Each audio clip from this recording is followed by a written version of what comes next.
He had the hands of a ghost. That's what they looked like as they moved across the marble floors of the concert hall. Pale, thin, almost translucent in the morning light. Hands that once commanded attention now worked in silence, erasing the evidence of last night's celebration. Nobody saw him. Nobody ever did. He was furniture, part of the building. The man who cleaned. The man who served. The man whose name nobody remembered because nobody ever asked. But his hands remembered. They remembered the weight of Rachmaninoff's Third Concerto, the delicate touch required for Debussy, the passionate fury of Chopin's ballads. They remembered standing ovations in Vienna, flowers thrown onto stages in Paris, encores in Moscow that lasted until midnight. They remembered when they belonged to someone who mattered. Now they pushed a mop across the floor where he'd once performed, where he'd once been visible, where he'd once been real. His name was Michael. Once, it had been printed in elegant script, Michael Sorensen, piano. That was before the accident that shattered his daughter's spine, before the experimental surgery that drained his savings, and before he had to choose between music and her life.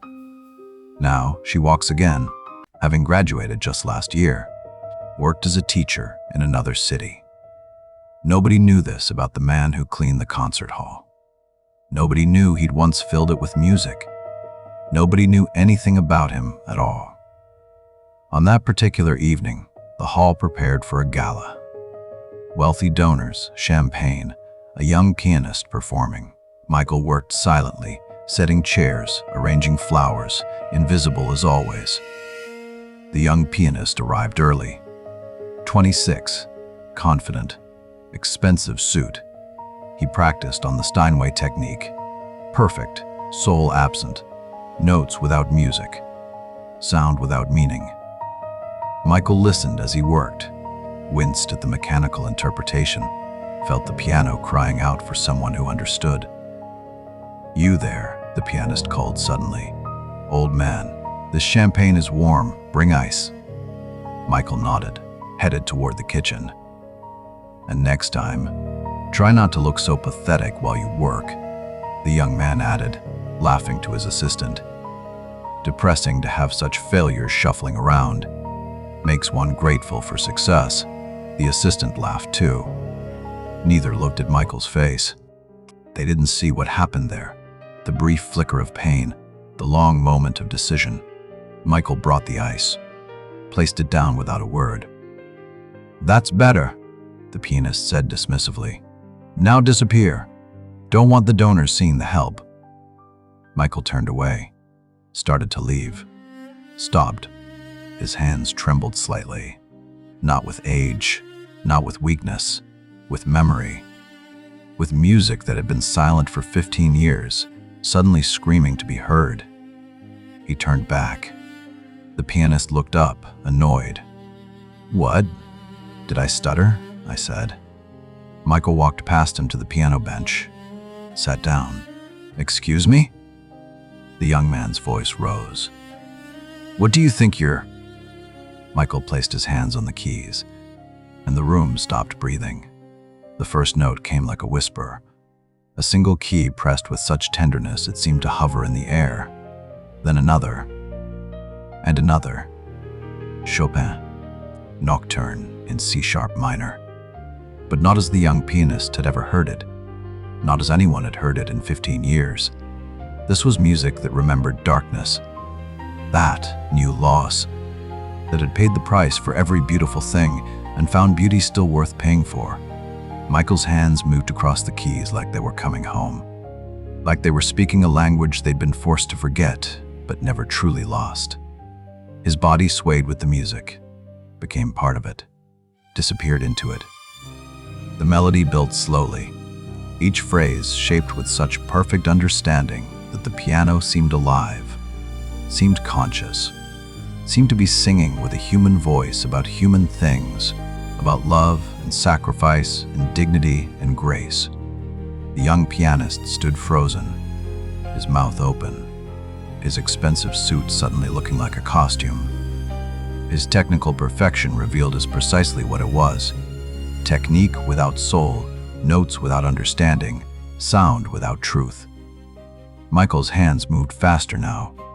The music grew, expanded, filled the empty hall with such beauty that even the chandeliers seemed to listen. People began to gather. Stage crew, other workers, security, the concert hall manager. They stood in doorways, against walls, afraid to move, afraid to break whatever spell was being cast. The music built toward the climax. Michael's whole body moved with it now. His eyes closed. His face transformed from that of an old man who cleaned floors to something timeless, something that transcended age and station and circumstance. This was who he was, who he'd always been, even when invisible, who he'd remained, even while pushing a mop. The music hadn't left him. The artistry hadn't died.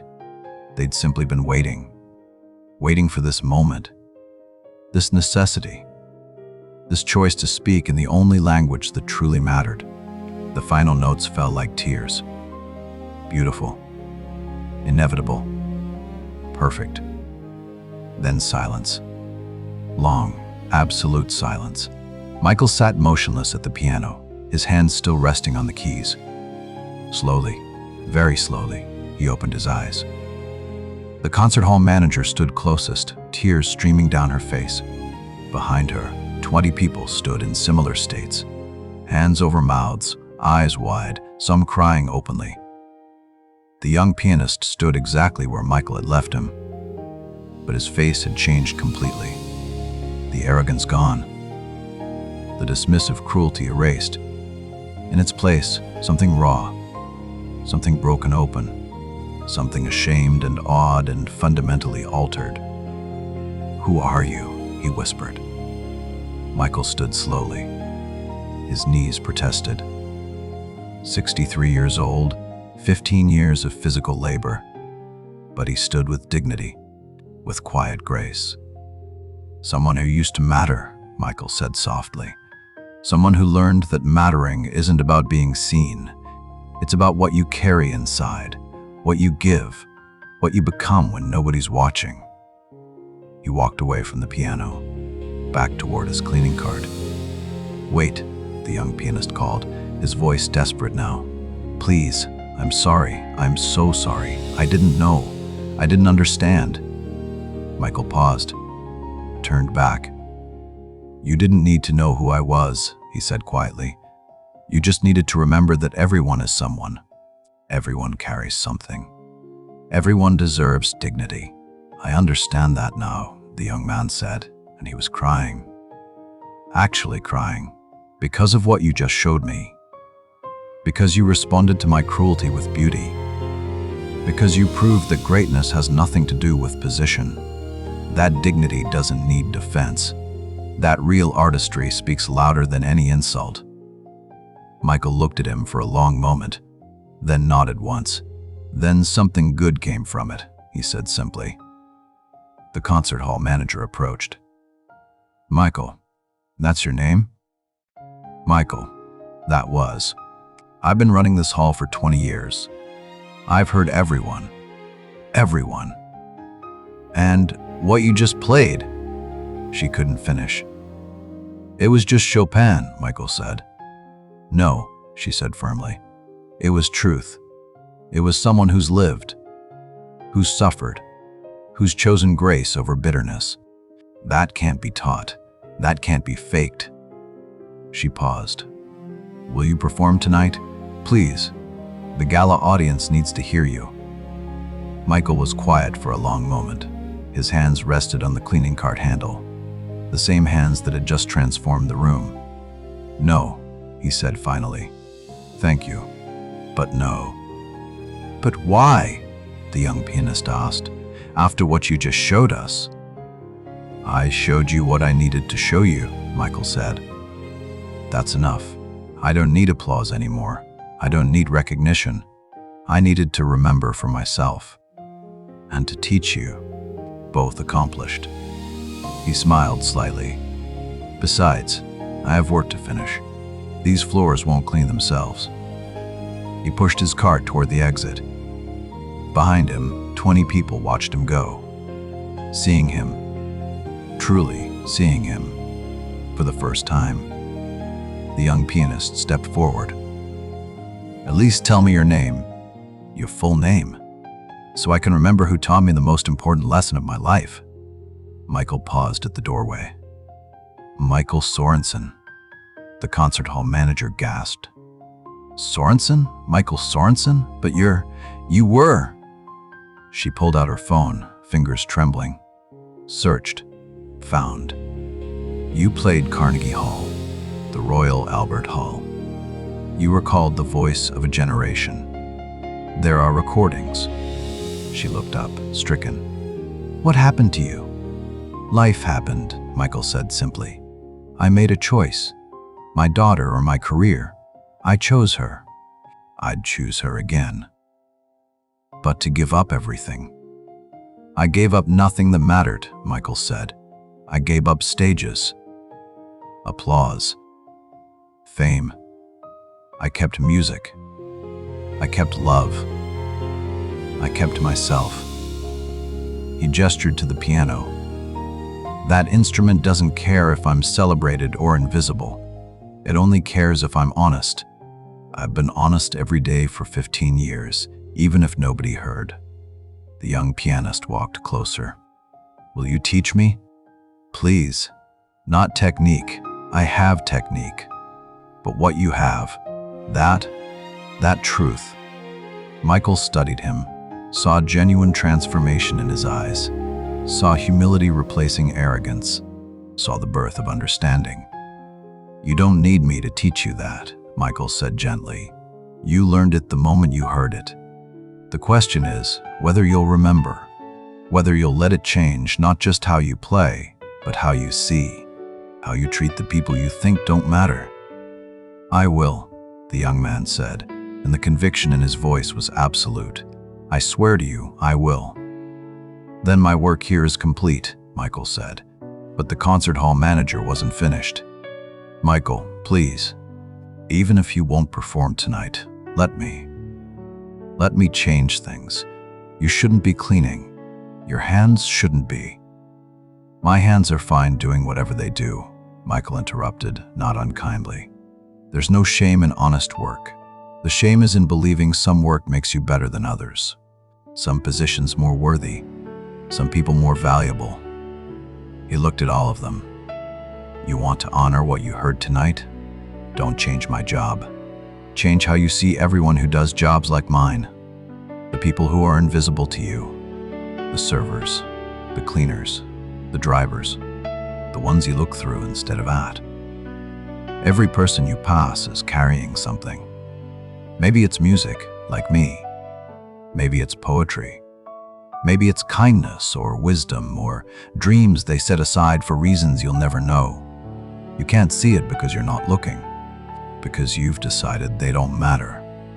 His voice was soft, but it filled the room. "That's what you do with tonight. Not pity me, not change me. Change yourselves. See people, all people. Because the moment you stop seeing people is the moment you stop being fully human yourself." Silence again, but different than the silence after the music. This silence was full of recognition, of shame, of determination to be better.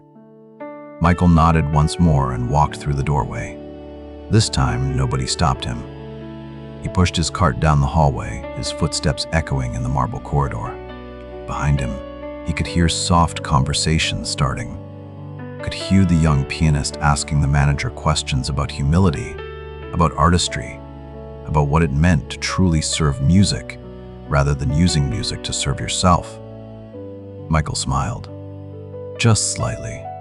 Perhaps his hands had needed to speak one more time, to remind the world and himself that music lived in them still, that who he'd been wasn't lost, just transformed, that greatness didn't require visibility.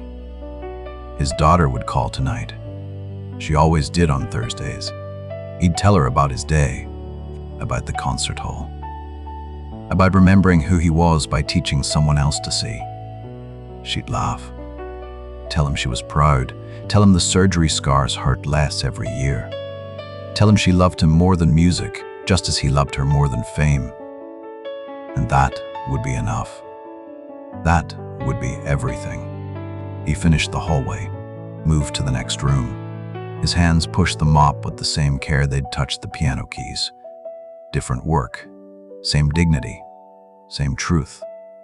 Because it was never about what your hands did, it was about what lived in them, what you chose to give, who you became when the spotlight faded. 3 months later, the young pianist gave his first real performance. Not technically perfect, but truthful. Alive. Human.